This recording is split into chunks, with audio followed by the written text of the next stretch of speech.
Hello mga ka-trending, welcome back to ZK Trend.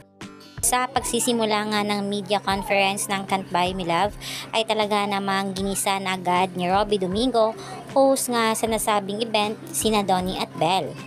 Sa paglakad nga ng red carpet nitong sina Donnie at Belle para nga sa Can't Buy Me Love media conference ay talaga namang live na sinabi ni Robby sa lahat nga na mabuhay ang bagong kasal.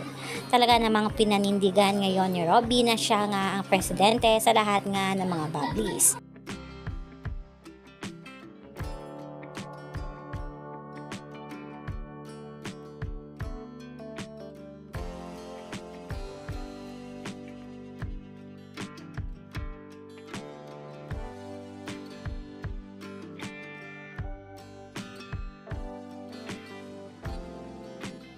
Dawn Bell walking down the aisle. I think this is a prelude of what will happen in the future.